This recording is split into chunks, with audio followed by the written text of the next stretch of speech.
I was born a princess and raised as a prisoner. The night my father died, my whole world burned. They cut his throat and set fire to our home. Men were killed, women taken, children dragged away in chains. My father bled out on the battlefield, and I, his only daughter, was thrown into slavery. Alpha Edward tied my wrists and dragged me north. His grip bruised my skin, his voice colder than steel as he leaned close and hissed, "Your father's crown is mine now, girl. You'll crawl in the dirt while my bloodline rules. If you ever dream of being more, I'll crush it out of you." I grew up in his dungeon. To the pack, I was filth, a cursed girl with no wolf. They spit on me, beat me, and laughed when I cried. And I believed them. Now I cook for the wolves who destroyed my family. I scrub their floors. I bleed under their whips. I obey, because that is all I have ever known. But the moon goddess left a secret in my blood. One day my true alpha, the one born for me, will come. When we meet, my wolf will awaken, and nothing will stop us. Not Edward, not his pack, not the chains he wrapped around my life. For now, I remain their servant, their victim. They think breaking me will keep me weak.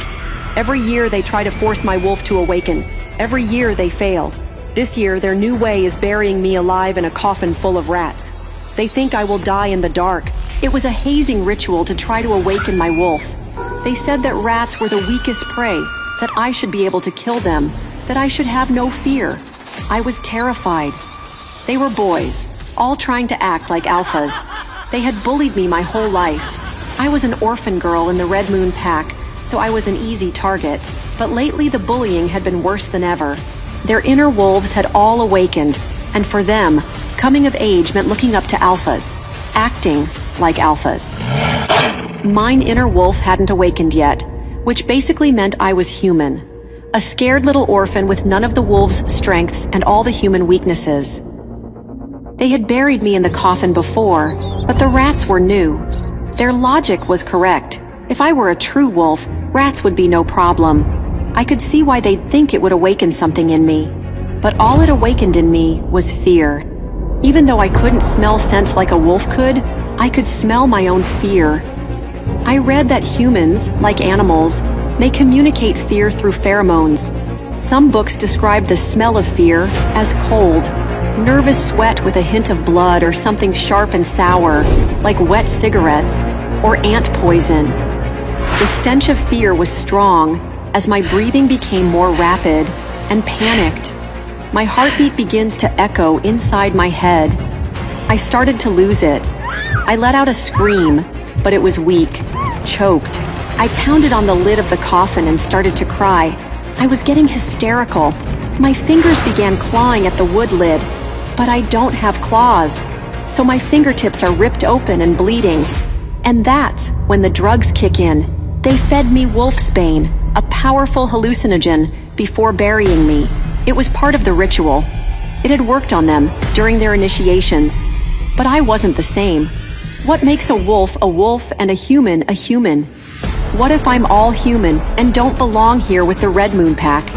These were questions my drug-addled mind was asking until I realized this is going on longer than usual. Nobody was digging me up. The rats were nipping at my skin, unafraid. I wish I could be like them, unafraid. I was running short of breath. The wolfsbane was coursing through my system. The haze started to envelop me. I was used to it, but this time felt different. Something shifted inside me. Was it my wolf finally awakening? No. It was my organs shutting down. I go limp. My vision goes blurry and my mind black. This time, the bullies may have gone too far. This time, they actually killed me. Is this what being dead is like? It's peaceful, but a little bit boring. At least I don't have to feed the pack. Oh, dang. I didn't get a chance to turn in that English essay. It was a good one, too. The constant soft beeps are soothing. I don't know how long I've been dead, but I feel like I want to open my eyes, ready to take on the afterlife. After what seems like forever, I'm able to open my eyes and find I'm alone in soft comfort in a brightly lit, clean room. This is the afterlife? maybe this is some sort of waiting area. But where's the lobby? Is there a receptionist? My mind slowly becomes more clear and I realize I'm not dead. I'm in the Pack hospital. I need to leave before the Alpha finds me outside the dungeon. I can barely move my body. Every move causes excruciating pain. I start to panic, making the beeps in the room become faster. Oh, I'm hooked up to a bunch of machines. I try to figure out how to unhook them so no one hears the noises. Too late. I hear people in the hallway getting closer. I try to sit up. I need to ignore the pain. I have to escape. I slowly slide off the side of the bed. My legs were wobbly. The tubes and wires sticking out of me prevent me from getting too far. The door opens, and the Pack doctor comes in with a nurse. The doctor is an older person. Talia, you're awake. Let's get you back on the mat, shall we? The doctor says gently. He and the nurse come to either side of me and reach out to hold my arms. A deep growl escapes my chest. "Don't touch me," I snap, shaking them off. My voice is scratchy and raw, and my mouth feels like 1,000 needles are poking into it. It's all right, Talia. No one is going to hurt you here. We're trying to help you heal. Let's get you back to it, and I'll get you a drink of water. The doctor raises his hands in surrender. I look at him hesitantly before the nurse hands me a cup of water with a straw. The water feels good on my throat.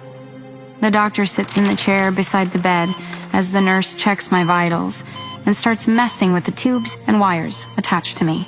Talia, you had surgery to remove hundreds of shards of glass from your back. We also had to reset some ribs, your jaw, and you had a lot of wolfsbane in your blood. We gave you a transfusion to clear it from your system so you could heal. You're lucky your wound isn't so serious. Sure about that last part, doctor? I think to myself. When the Pack realized breakfast had not been prepared, Tony went to get you and then found you on the ground in your, room. He looked at me with sympathy. Talia, who did this to you? It's a crime. That could be grounds for banishment from the Pack. I can't answer him. I stare at my hands on my lap quietly. How can I tell him Alpha Edward is the one who caused this? There's no way he'd believe me. Even if he did, what are they going to do? Banish the Alpha? Fat chance of that. I decide my best move is to just shake my head no. I don't want to get out of the Pack for lying. I have nowhere to go. I would be nothing. Okay, let's move on to the next question. When do you turn 17? He looks at the papers inside his folder. I don't know exactly, sir. I say honestly. He looks at me with a furrowed brow. He glances at the nurse and asks her to give us privacy for a few minutes. Am I in trouble? I just woke up. I don't know what I could have done. You don't know your birthday, Talia? My father brought me here when I was a baby. He was a bad guy. Alpha Edward, well, I feel my face burning with embarrassment. My hands tremble and tears threaten to escape my eyes. I didn't think I would have to tell the story to the doctor. I thought everyone already knew. My father was a bad guy.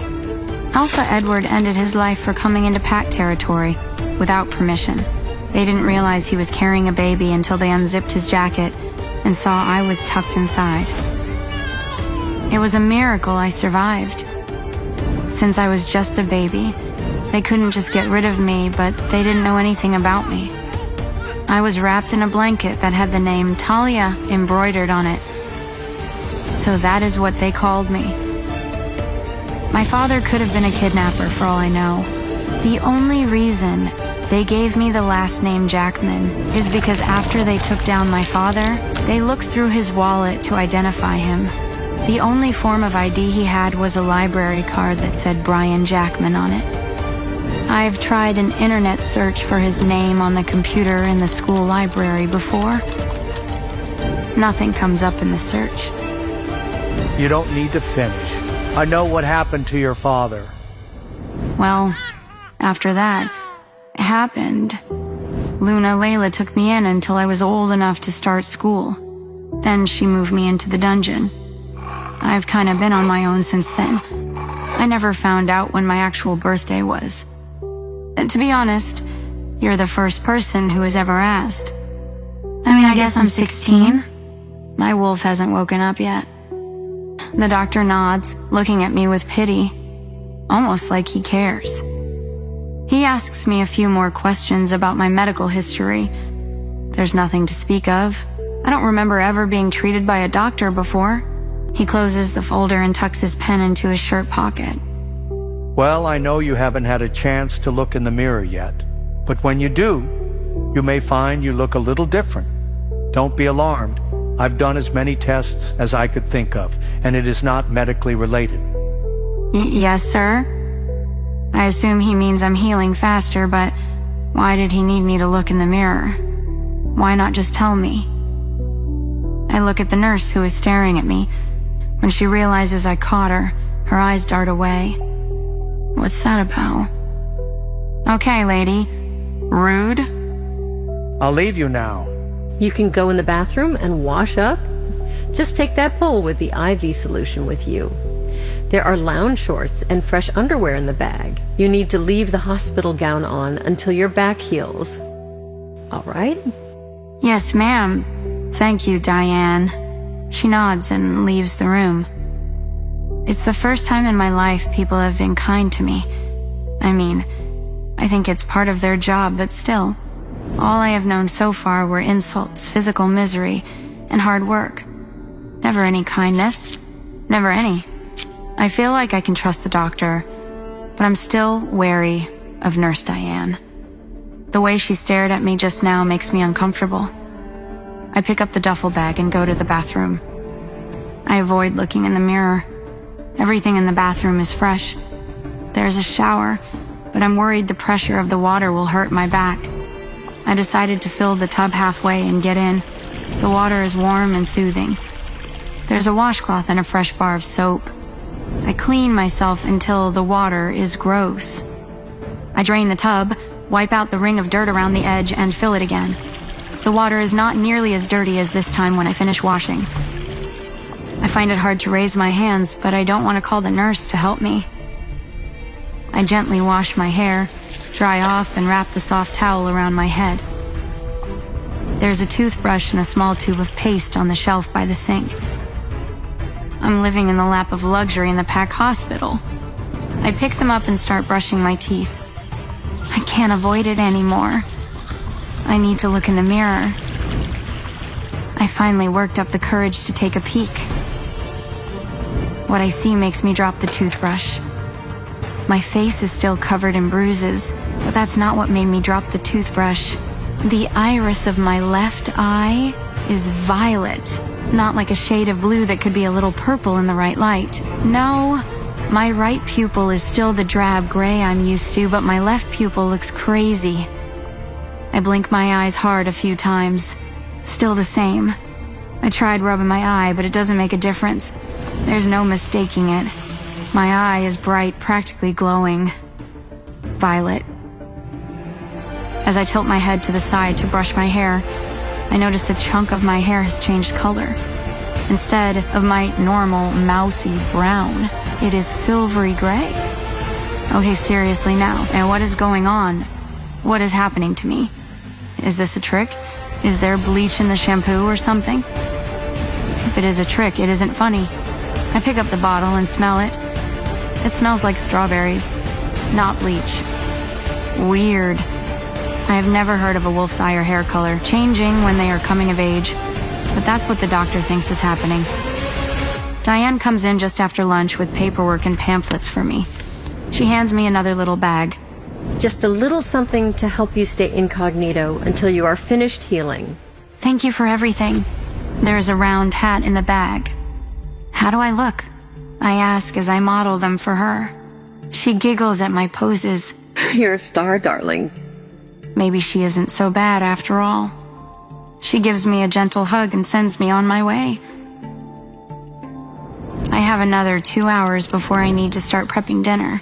I decided to take my new clothes to my room and clean up the mess down there before this. Something smells different as I walk down the hallway of the dungeon. Like a cleaning solution. I turn on my lamp to find the room has been transformed. My lamp is not sitting on an old stack of milk crates. It is on a nightstand. There is a new bed, too. My old cot is gone. I have a proper mattress, complete with new sheets and blankets. There is also a small desk and chair with all my school books arranged in a basket next to it. I must be dreaming. That, or I walked into someone else's room by accident. Except no one else lives down here. You can barely tell it was an old dungeon cell. It looks like what I imagine a dorm room would look like. I peek out of the doorway to make sure I am in the right place. I seem to be. I walk over and sit carefully on the bed, as though it will disappear if I move too fast. It is like a cloud. Carrying breakfast trays, leaning over to clean tables. Every move causes scabs to open and bleed, making the back of my shirt damp with blood. Maya makes eye contact with me a couple of times. She can tell something was wrong, but doesn't say anything. For some reason she can't explain, Sylvie is bouncing around in my head all morning.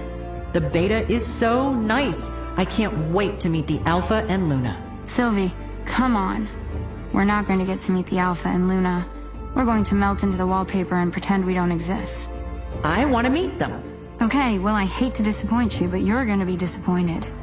Layla comes in while I'm prepping lunch. Since I am 17, I will figure out a way to get out of this place. Find a new pack that will accept a violet-eyed weakling of a wolf.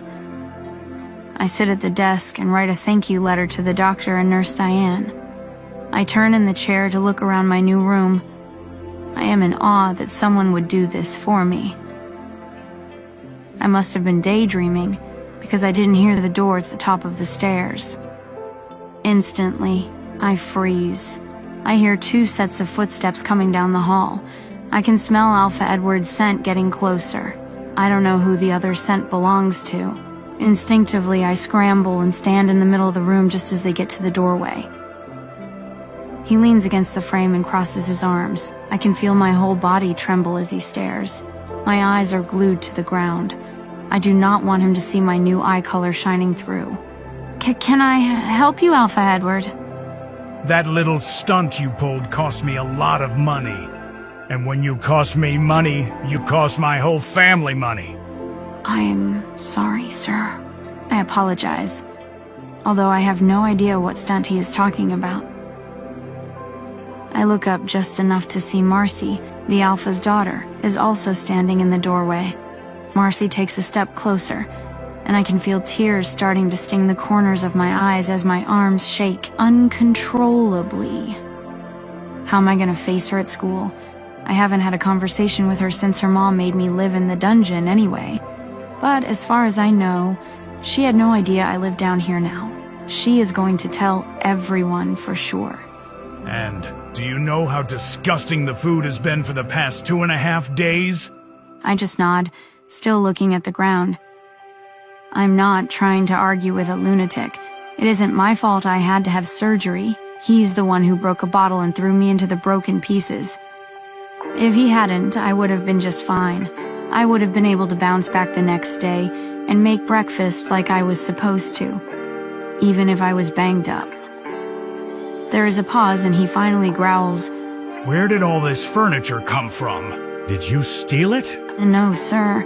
It was here when I got back from the hospital wing. I don't know who brought it. You owe me, Talia. You also owe whoever turned your room into this comfortable space. You'll work in the pack house until you pay back every cent for the rest of your life if necessary. No more school. You don't need education to cook and clean. He uses his alpha tone. I cannot disobey. With those words, the small flame of hope in my heart extinguishes. I don't get paid, so I don't know how I could ever pay back any debt. Luna Layla told me years ago that the room in the dungeon was payment enough for my services. I am less than an Omega now. I am a slave.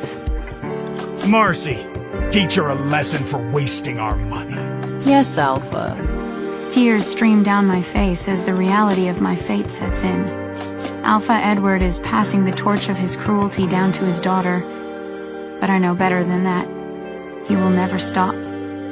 Marcy reaches forward and claps the back of my neck.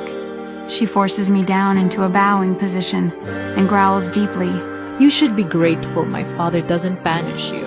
If you were a rogue, I would make sure you never made it to the border of the territory. A squeak escapes my throat. I am so scared I feel like I'm going to pass out. Marcy turns to her father. Don't worry, Alpha. I've got this situation covered. I hear Alpha Edward's footsteps walk back down the hallway as he leaves the dungeon.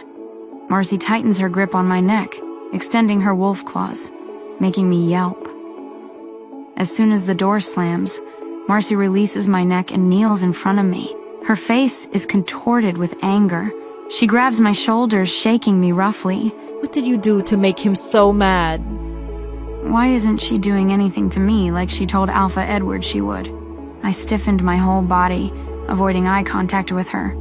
I'm shaking. I can't even speak now. The thought of two people doing something bad to me regularly for the rest of my life, it just can't be real. Can it? How can the moon goddess allow this to happen? I want to leave the world. That's not an exaggeration. That's not me being dramatic. Please, moon goddess, don't let this happen. Just let me go. I shake so badly that I fall to my knees. I start to sob hysterically and my brain shuts down from being able to think rationally. Marcy grabs my chin and forces me to look at her in her cold gray eyes. She looks at me in horror for a moment. What happened to your eyes? She moves her hands up from my chin to just below my eyes. It feels like her hands are trembling against my face. Are you a mixed blood or something? All I can manage is to shake my head no between sobs. As I shake my head, I feel her starting to press her thumbs against my lower eyelids, obstructing my vision. Oh no, she's gonna poke my eyes out. She saw the violet color. She was going to blind me. I place my hands on top of her, trying to push her away. I hear myself screaming, "No, stop!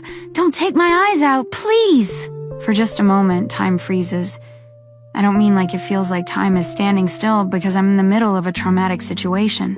No, time is frozen. Well, frozen for everything except for me, I should say. I can feel it in the air. It only lasts for a moment. I pulled Marcy's hands away from my face easily. The look of anger combined with confusion is stuck on her face. Next to her, a fly is suspended in midair. The second hand on the clock has stopped on the wall behind her. Drips of water aren't finished falling, leaving umbrella-shaped splashes in the puddles on the floor. What? Did the moon goddess hear me? Did she have mercy on me? Did she let my dream come true? I look back at Marcy with wide eyes. My hands are glowing purple. As quickly as it stopped, time started again. Marcy starts screaming and pushes herself away from me. The tops of her hands where my hands were touching her were burnt. I look down at my hands. They are normal again, not glowing purple. Seriously though, what happened? I shut my eyes tight, waiting for Marcy to retaliate. If you tell anyone, I will kill you, she says in my ear. Then she punches me in the stomach, knocking the air out of my lungs. I hear her footsteps running down the hall, then out the door. I don't know how long I sit like this, but when I finally open my eyes, I breathe a sigh of relief.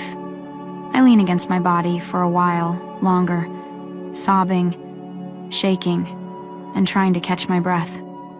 She didn't harm me. Surely she was coming back. I sniff the air, but her scent is gone. I listened carefully, but there were no sounds in other parts of the dungeon. I'm alone. Moon Goddess, thank you for saving me. Thank you. I say out loud, just in case the miracle I just experienced was because of her. I feel exhausted, but starting to feel calmer. Okay, Talia, focus. I need to make dinner for the pack or Alpha Edward will find me and kill me. I don't think it's an exaggeration either. Even if I try to run away, either he or Marcy would find me before I could get off the territory. I take a few deep breaths and make myself go down the hall to wash up at the sink. I splash cold water on my face and look in the grungy mirror. Both of my eyes are pure violet now. The silver streaks are starting to take over my hair now. It isn't like an old person's hair. It is silvery that almost shimmers, even in the low light of the dungeon. So weird. There's no way I'm going to be able to get used to this new look. I go back to my room and get dressed in the loose cotton gown and round hat that Diane gave me, pulling the brim low to hide my eyes. Throughout dinner, I received murderous glares from Alpha Edward. I make sure to keep my eyes to the floor so Alpha Edward would avoid seeing the color. Marcy glares at me every chance she gets. After dinner, it takes longer than usual to stock the pantries because whoever did it while I was in the hospital had no idea what they were doing. It is well after midnight when I flop down on my bed and close my eyes. June 20th, I think to myself. It's the last day of school. Well, for other people anyway, not me. You don't need the education to cook and stock pantries. Alpha Edward's words ring in my ears. Just another day for me, I suppose. I wallow in self-pity for a bit before I roll over and try to fall asleep. I'm almost asleep when I hear a woman's voice. Hello? I quickly scramble to my feet, looking everywhere for who it could be. I'm the only one in the room. I peek into the hallway and look around, but no one is there either. Hello? I whisper loudly down the hallway. Ugh, Talia. This is no way for a warrior to behave. Get yourself together. The voice chides. I realize the voice is coming from inside my head. Who are you? I ask hesitantly, worried that I've gone insane. I am the messenger of the moon goddess, the whisperer to the moon. But I like you, so I'll let you call me Sylvie. Whisperer of the moon. Are you my angel, Sylvie? Maybe. Who knows? You came a day too late. Our Alpha just turned me into a slave less than 12 hours ago. We have no way to escape now. I feel tears welling up. I explain everything to her, what the Alpha did, how the Luna made me live in the dungeon, all of it. I sob through the whole thing. I'm here now, Talia. Don't worry. You are a child of the moon goddess. You are a warrior, which means that you are strong. You will get through this. Sylvie, earlier, when my hands turned purple and burned Marcy, was that you? Sort of. That was you, but I helped a little to activate your power. I can explain more later. The next month and a half are the worst of my life. Thank Goddess for Sylvie. She keeps me going. Any motivation I ever had is gone now.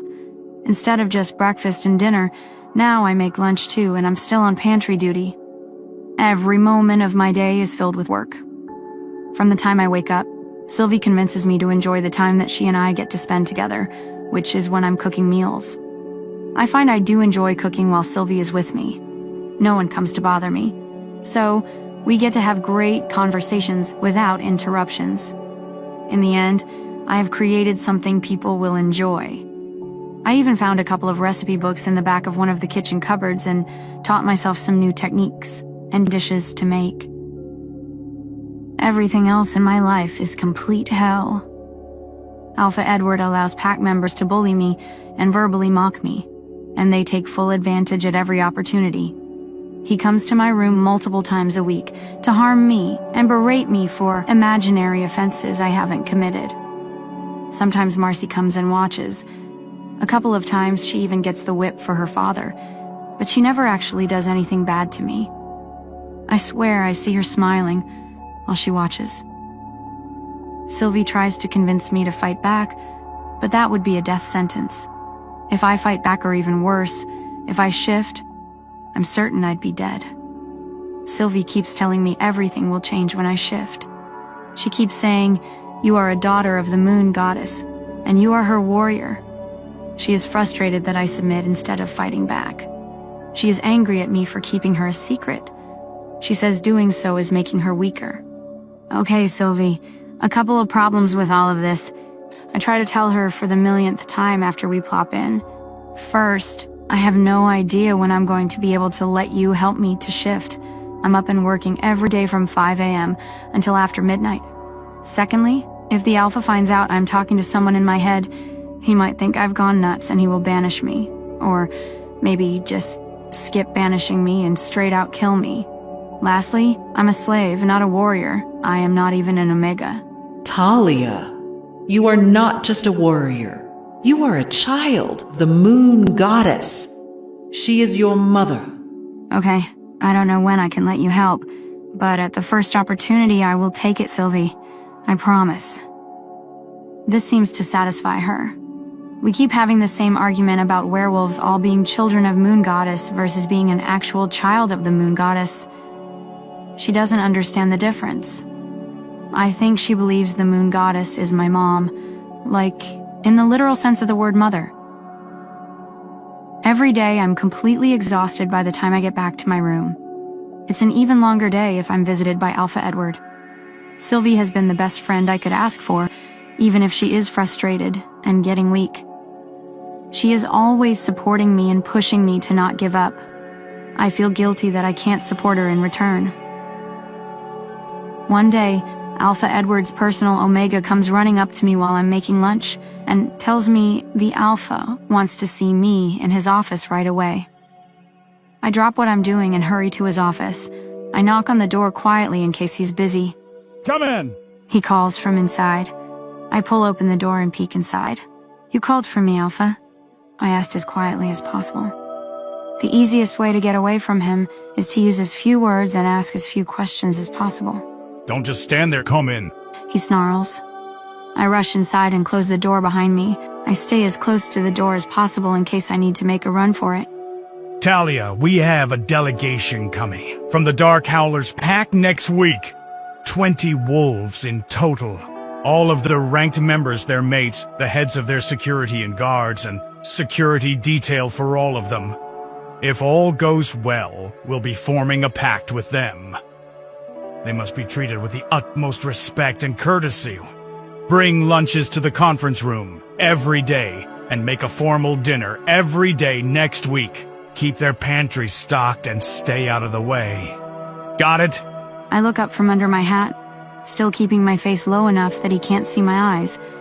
Yes, even after almost 2 months, he still hasn't noticed that I have purple eyes. Or if he has, he hasn't pointed it out. He also hasn't said anything about my silver hair, which is just fine with me. Yes, sir. Everyone will be here on Monday. Except for the Alpha, who's coming Tuesday. We'll be having a party after dinner to welcome him. Make sure there is enough food for the party. Give George the information for the additional food you need to make. Do you understand? Yes, sir. Good. We need to keep the Alpha happy. If not, I won't hesitate to let him harm you. Do you understand? He stands up with his hands on the desk, looking very intimidating. Yes, sir. Now get out of my sight. He points to the door behind me. I scramble out of the room as fast as possible to find George. George is in charge of ordering supplies for the pack house. He should be in his office right now. My mind is already churning through the special foods to make, and the groceries I need for them. I also need extra supplies for the guest suite pantries. I wonder what kind of foods the Dark Howlers pack likes. Dark Howlers is the largest pack in the northern region, with my pack, Red Moon, being the second largest. Alpha Edward says Dark Howlers is vicious and strict. Most of their pack has served in the military at one point or another. They employ dark magicians and witches to help them keep power over neighboring packs. I wonder if they're going to bring any dark witches here. I hope not. I also hear their Alpha expels pack members who fail training tests because he doesn't want weak wolves in his pack, a guy I don't want to cross paths with. I get to George's office and knock on the door. I can hear noises coming from inside, but he doesn't answer. I knock a little louder. What the hell? He has to know I'm here. He knows my scent. Just tell me to come in already. I don't like this guy, Talia. He's creepy. He stares at you. Well, we don't have a choice but to work with him, Sylvie. He's the money. Ugh, fine, but let's make it quick. I knock again, more impatiently this time. What is it? He finally growls from inside. I open the door to find there's a female wolf sitting on his desk. She hides her face in his chest. I can't see who she was, but there is no denying whose scent it is. George is not wearing any pants and he is sweating. Get the hell out, Talia. I'm busy here. I stand there wide-eyed, jaw slack for a moment. I can't be seeing this. George is having a fun time in his office with Luna Layla. Get out, Talia. He yells louder. I come to my senses and slam the door closed. I run back to the kitchen as fast as I can. I can feel the drip of sweat down my face. If anyone finds out what I just saw, I am finished. Sylvie thinks it's hilarious. She laughs in my head throughout lunch preparation. I'm just trying to erase the scene from my mind. I'm about to take the platters out to the dining room when George comes charging into the kitchen. He makes a beeline for me and grabs me by the throat, pinning me against the wall. He hauls back his fist and punches me square in the face. The back of my head slams against the wall so hard I see stars. I can feel my nose snap as I slide down the wall with a groan. You didn't see anything. I can feel his claws extending into my neck, drawing blood. You understand, you little monster? I'm paralyzed with fear. I can't answer. I can't even nod. Suddenly, I feel like I'm falling backwards in my mind. I blink quickly a few times. It feels like I'm looking out of someone else's eyes. Let her go. The voice comes from me, but it isn't my voice. It's Sylvie. Her voice booms and sounds almost ethereal. The dishes on the counter shake as she growls deeply at George. I watch helplessly as my hands glow violet and grab George's wrists. As I grab him, his eyes widen in fear, and he starts howling in pain. A sizzling sound comes from where my hands connect with his skin. He quickly releases my neck, and we both fall to the ground. How are you doing this? What are you, Talia? I stand up, feeling much taller than my 5-foot-tall frame. Sylvie's voice booms from me. I am a warrior child of the moon goddess, and if you tell anyone what has happened here today, I will make you suffer. George scoots back on his backside away from me, wide-eyed, then clambers up and runs away as fast as he can. Suddenly, I come back into my normal state of mind, and I fall back to the ground, exhausted. My hands are no longer glowing, but they feel like they are on and full of static electricity. Sylvie, what was that? I couldn't help it. He was threatening you. Okay, but what was with the glowy purple burnt hands thing? That's not normal. Talia, we've been through this. You are a child of the moon goddess. You are special. There is more too, you will see, after we shift for the first time. Until then, I'm not strong enough to show you. Besides, it isn't like I hurt him badly. His wolf will heal him before he is back in his office. I do. Wait, you mean the moon goddess is my actual mom? Like she gave birth to me specifically? Not just like mother of all werewolves because she created us a gazillion years ago? That's what I've been saying since I came. It's not my fault. You didn't believe me. I picked up a towel to wipe the stain from my nose. Sylvie is already healing me from the break, but my face is going to be bruised for a couple of days. I pull my hat down low so no one can see the bruises, then pick up the first 2 platters and rush out to the dining room. Okay. Well, if you're able to do that to George, how come you can't do it to Alpha, Edward, or Marcy? Well, I think it happened one time before, but I wasn't fully in control then. I can't do it now because he's your Alpha. I can't go against what he says. I can't attack your Alpha or his daughter. I concede. I don't want to argue with her. I'm just trying to figure out the rules. I'm in uncharted territory here. I mean, it's cool territory, but I don't know what our limits are. Once all the platters are out, I make a list of all the extra supplies I need and put it in the box hanging outside George's office. That way, I don't have to face him again.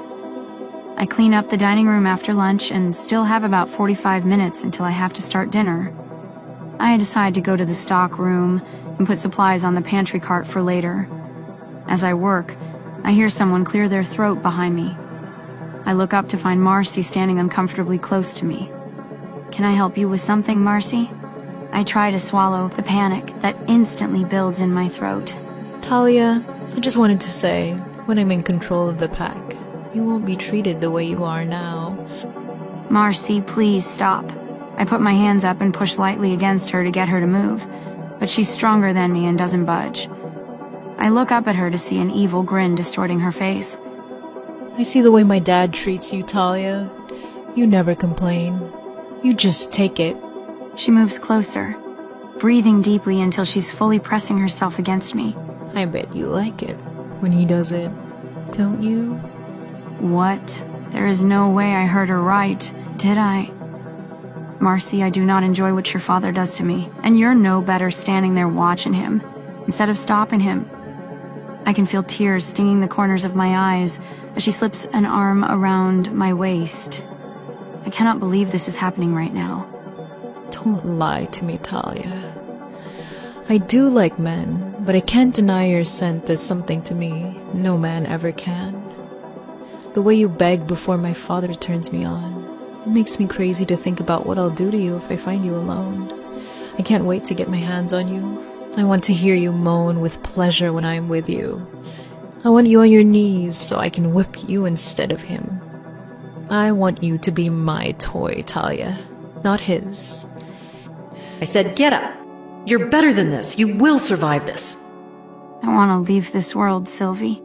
I can't do this anymore, I can't. You can, and you will. You will find your mate soon enough and things will change, I promise. How can you be so sure? Glowy, burning hands are not your only gift. I get up, find an old cardigan in the back of the stockroom and put it on. I go back to my room to find new clothes before making dinner. The next 4 days go without incident, unless you consider the fact that I have visited the roof several times recently, contemplating my existence. Each time I stand with my toes at the edge and stare down from the 4-story building. I can't bring myself to do anything except cry and go back to my room. I can't do it to Sylvie. I can't take her life because I want to take mine. Sunday after dinner service, I see Luna Layla in the hallway while I'm refilling pantries. She quickly approaches me and grabs me by the arm. She extends her claws into my bicep, drawing blood. Talia, if you tell anyone, and I mean anyone, what you saw in George's office, I will make you suffer. She says in a low, threatening tone. You too, lady. I'm fed up. Does she want to bully me? Okay, fine. I lift my hat and let my violet eyes look directly at her. She gasps at the unusual sight. Luna, it would be a relief, and I would welcome it. You don't know or care how I'm treated by this pack, including by your husband, your daughter, and your lover. Tears choke up my throat. I cannot take any more punishment from anyone else. I'm at my wit's end.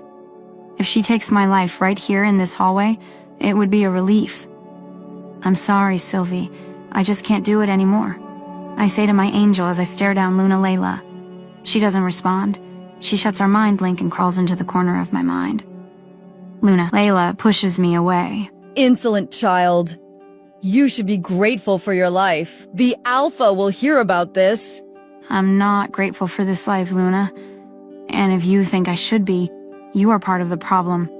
If you want to tell the Alpha about this incident, I'm more than happy to tell him what instigated it. She stares at me with pure anger and hatred before walking away, without a word. I guess fate has other plans for me. I stand in the hall for a few minutes to see if she is coming back, but she doesn't. I'm certain she is going to sabotage me. Maybe she's going to smother me in my sleep or just stab me straight in the back. Either way, I was serious when I told her I welcome her. I finished pantry duty, making sure everything is set in the guest rooms. I had George order bouquets for each of the suites as an extra touch. In the guest Alpha's suite, I also added a bottle of champagne. If this is the last thing I ever get to do, I want it to be something that makes someone else happy. It is almost 1:30 in the morning before I plop into my bed, totally exhausted. It has been a day. If Luna Layla has anything to say about it, it will probably be my last. Sylvie is exhausted too. She stopped sulking long enough to tell me she needs me to shift. But I can't. I have no time or energy. I keep promising her I will, but I feel like I've broken that promise. I float off to the sounds of her whimpering in my head while I cry into my pillow. To my surprise, my alarm wakes me in the morning. Sylvie makes me promise to hang on for one more day. We go through the motions of the life I hate. While I'm getting ready, I look in the mirror to find my hair is completely silvery now. I tuck it into a bun to try to avoid people noticing it. The delegation from Dark Howlers arrives in the early afternoon. They are all tall and intimidating, with tattoos and big muscles. Some of them have visible scars on their arms and faces. They wear matching business attire or security uniforms. Luna Layla directs them to the sitting room while I quietly bring in pitchers of water and iced tea for them to drink. I was doing my best, trying not to be noticed, when one of the women calls me out. You there, Omega? She says abruptly. I look around and realize she is speaking to me. For everyone. Maya, of course, right away. Luna Layla says quickly, then nods her head to me. I rush to the cellar and pull out 2 cases of napkins and glasses. I prep the drink service cart and head back to the sitting room. I open 3 bottles, leaving the rest for them to do as they wish, and then I back out of the room so I can start preparing dinner. The rest of the day goes without a hitch. The guests seem pleased with dinner. In the evening, I go to each guest suite to make sure everyone is happy with their accommodations. A couple of people ask for more bags of chips or soda, but on the whole, everyone seems satisfied. The last door is the Beta's room. Maya opens the door, looking much more relaxed than earlier. She has a large tattoo of a rose and dagger on her forearm. Her dark hair is still pulled back, but she isn't wearing makeup. I can see now. She looks only a few years older than me. I can hear her mate inside talking on the phone.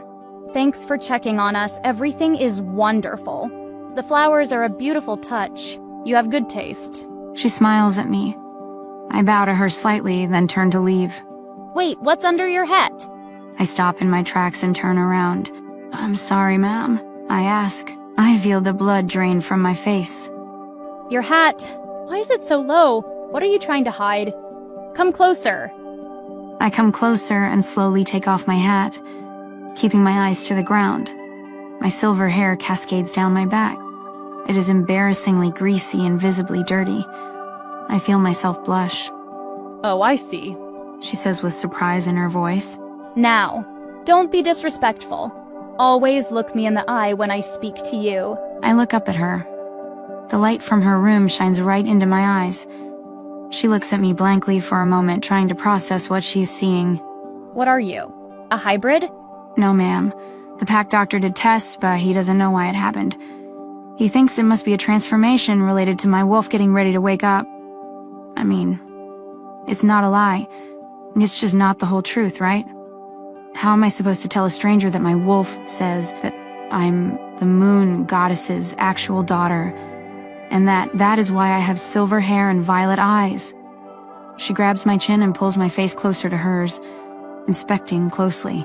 And does the Pack Doctor know that someone has broken your nose recently? You still have bruises.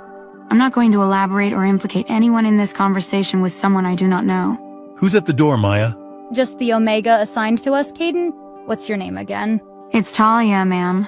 I'm not an Omega, though. I'm just a servant. Her name is Talia. She picked out my beautiful flowers. She's still talking to her mate, but she hasn't taken her eyes off me, as if she's trying to size me up for some reason. Her brow furrows slightly as she stares. She's making me self-conscious. That's nice. Ask her if I can get bubbly water in the refrigerator. No problem, ma'am. She and I share a smile at bubbly water. I will bring it shortly and leave it at the door. Thank you. Oh, and Talia, if those bruises aren't healed by tomorrow morning, find some powder. Alpha Damon does not tolerate seeing injuries like that. Yep, yes, ma'am. I run to the stockroom, get 4 bottles of San Pellegrino and put them in front of the door, then run away as fast as I can. 1 million questions run through my head. Would their alpha be angry for being weaker than other wolves? even if I was not part of his pack?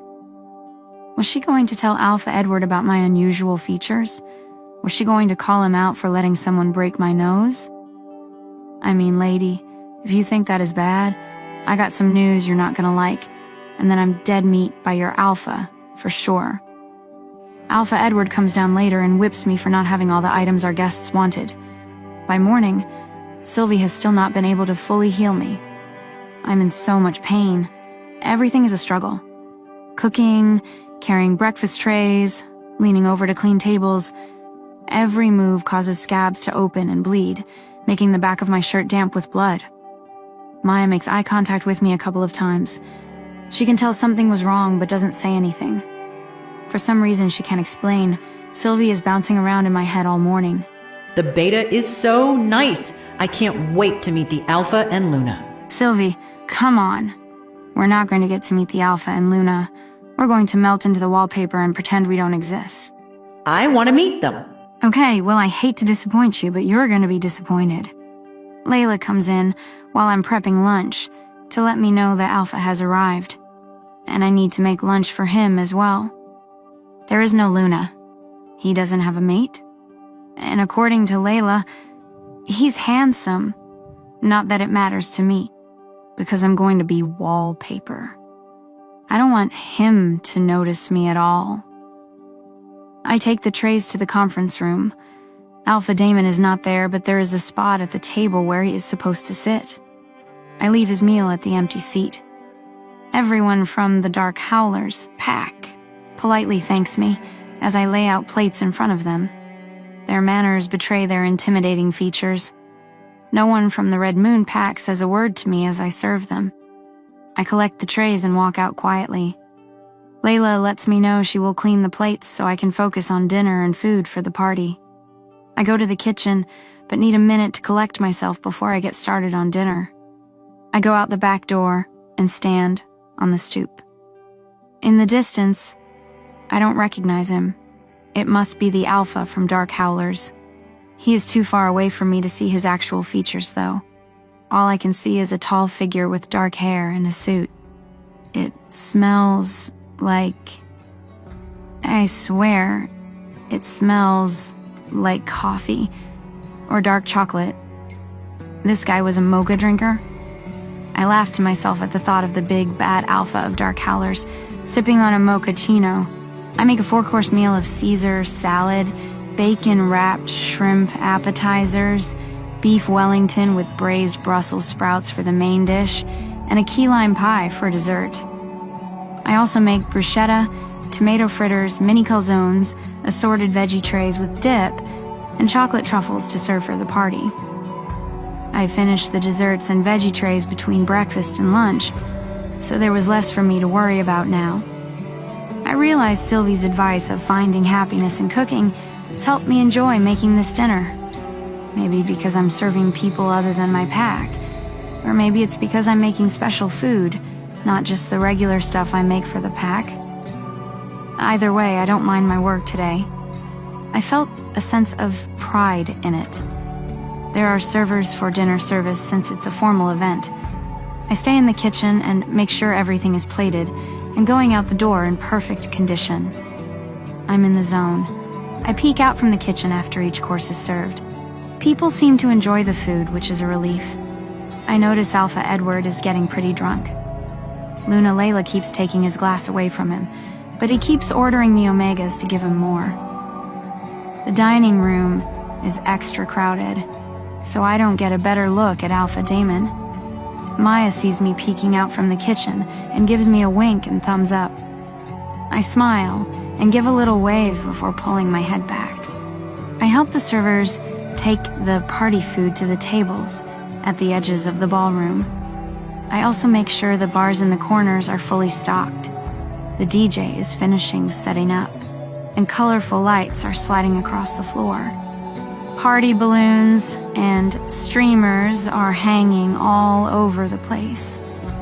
The first few guests are starting to wander in, which is my cue to duck out the back door. Luckily, the dinner servers will clean up the dinner service tonight, which gives me extra time to restock pantries. I head upstairs to the stockroom and load the cart up. I'm humming to myself as I go from room to room. I feel an odd sense of calm as I go. You're in a good mood. I guess. I'm not sure why, though. My back and feet still hurt. Well, I'm happy that you're happy, for once. This version of you is pretty cool. Thanks, Sylvie. You're not half bad yourself. I finished stocking the ranked pack members' rooms on the 4th and 3rd floors. Then I head to the 2nd floor where the guest suites are. The cleaning staff has cleaned everything. I just need to restock the toiletries, pantry items, and refrigerators. I make quick work of the rooms. I remember to stock the Beta's room with more bottles of San Pellegrino, refresh the flowers, and leave a little tent card with a handwritten smiley face on the kitchenette counter. It's almost midnight now. Everyone is still in the ballroom partying. I close the door to the Beta's suite and move to the Alpha's suite door. It's the last room left for the night. I know he's at the party too, but I knock first, just in case. I lean my ear against the door. I don't hear a reply.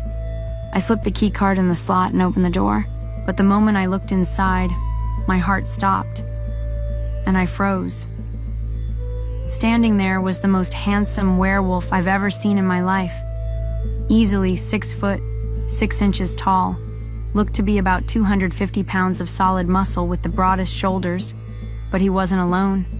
An icy blonde stood in front of him with her hands undoing his belt. The smell of coffee and dark chocolate filled the air, and my mind went hazy as I froze, seeing 2 piercing blue eyes staring back at me. "Stop!" he shouted. "Is this it? Is this the day I die?" I wondered. I was only doing my job, but that did not change the fact that I had witnessed something that should not have been seen. Before I could move, he lunged forward and roughly pinned me against the floor outside the room with a low growl. He placed both hands on my shoulders, preventing me from escaping, put his face against my neck, and inhaled deeply. My heart was pounding in my chest as overwhelming panic began to set in. "Alpha Damon, is this Omega trying to steal something?" a guard said, seeing the struggle.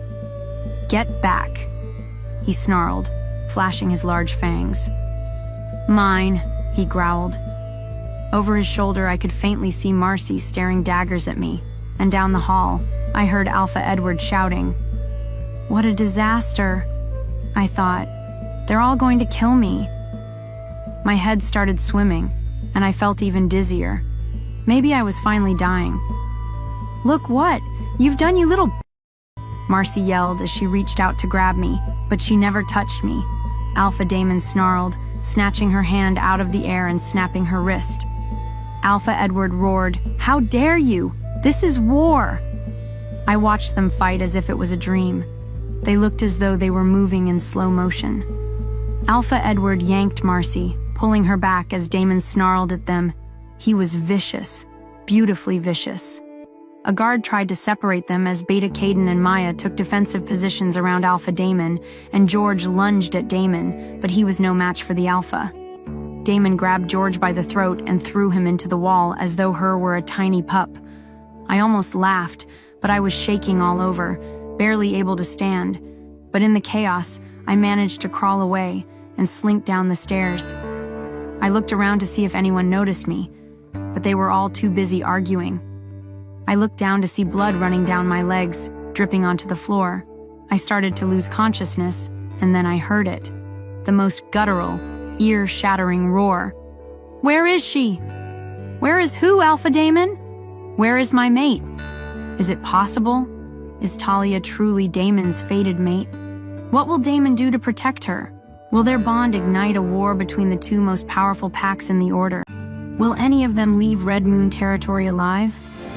To know more about Talia's thrilling story, listen to the blockbuster audio series, The Alpha's Bride, on Pocket FM app. Download the app in the next 1 minute and get 10 episodes free. Download now.